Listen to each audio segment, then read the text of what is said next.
নির্বাচনের দাবিতে বিএনপি কিন্তু আন্দোলনের একটা হুমকি দিয়ে রেখেছে এবং তাদের স্পষ্ট বক্তব্য আগে জাতীয় নির্বাচন হতে হবে। প্রধান উপদেষ্টা দুদিন আগে জাতির উদ্দেশ্যে যে ভাষণ দিলেন সেখানে নির্বাচনের সুনির্দিষ্ট রোডম্যাপ না থাকায় তারা হতাশা প্রকাশ করেছেন। কিভাবে দেখছে এটা আপনাদের দল?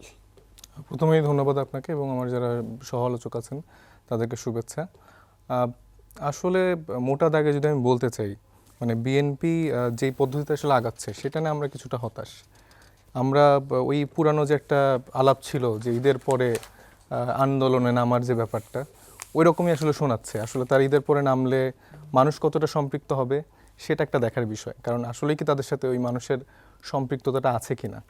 কারণ আমরা যখন মাঠে যাচ্ছি আমরা কিন্তু শুধুমাত্র নির্বাচন কেন্দ্রিক যাচ্ছি না, আমরা আমাদের দলীয় ফোরামে আমাদের যে আলাপটা হয়েছে যে আমরা যার যে এলাকা থেকে আমরা বিলং করি সেখানে আমরা মানুষের কাছে গিয়ে পৌঁছাবো, দোরগড়ায় গিয়ে পৌঁছাবো, তাদের কি কি সমস্যা ফেস করছে, একজন আলু চাষি তার কি কি সমস্যা হচ্ছে, প্রান্তিক কৃষকরা কি কি সমস্যা ফেস করছে, সেগুলো আমরা লিস্ট ডাউন করছি। আমরা এরকম ফাঁকা বলি দিয়ে যেটা 7 জানুয়ারি ইনভ্যালিড হয়ে গেছে, যেই দফার রাজনীতি, সেটা কিন্তু ইনভ্যালিড হয়ে গেছে সে 7 জানুয়ারিতেই। তো ওই সংস্কার যেটা অলরেডি গন সেটা নিয়ে আমরা কিন্তু এরকম দৌড়াচ্ছি না।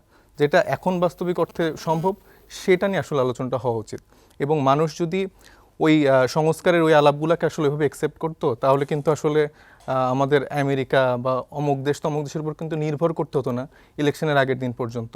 তারা যদি তাদের এই সংস্কারের রাজনীতিটাতে আসলেই মানুষের সাথে ওই কানেক্টেডটা ফিল করাতে পারতো, মানুষ কিন্তু নেমে যেত। মানুষ কিন্তু নামেনি, কারণ শুধুমাত্র ইলেকশন কেন্দ্রিক জায়গাটায় বাংলাদেশকে কেউ দেখতে চায় না।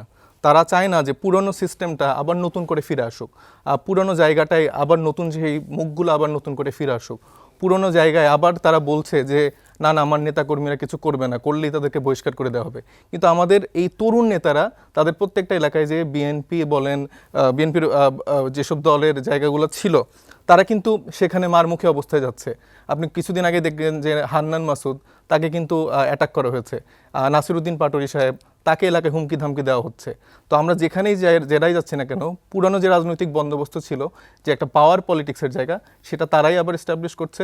আবার দুই একটা হয়তো লোক দেখানো জায়গায় তারা বহিষ্কার করছে, আবার 2 দিন পর আবার কিন্তু সেই বহিষ্কারের দেশ উঠাই দিচ্ছে। তো আমরা এই ঈদের পরে রাজনীতিটা দেখতে চাই, সেটা হচ্ছে যে মানুষকে নিয়ে রাজনীতি। আমরা এই 7-8 দিন যে মানে মানুষের সাথে থাকবো, তারা কি কি প্রবলেম ফেস করছে, তারা কি কি সম্ভাবনার জায়গা বাংলাদেশে দেখতে চায় এবং আমরা তাদের কাছে কতটা কানেক্টেড ফিল করছি, ওই লিস্ট ডাউনটা করে আমরা একসাথে বসে আমাদের যে সাংগঠনিক জায়গায় কাজগুলো করা দরকার আমরা সেই জায়গা থেকে কাজ করতে চাই।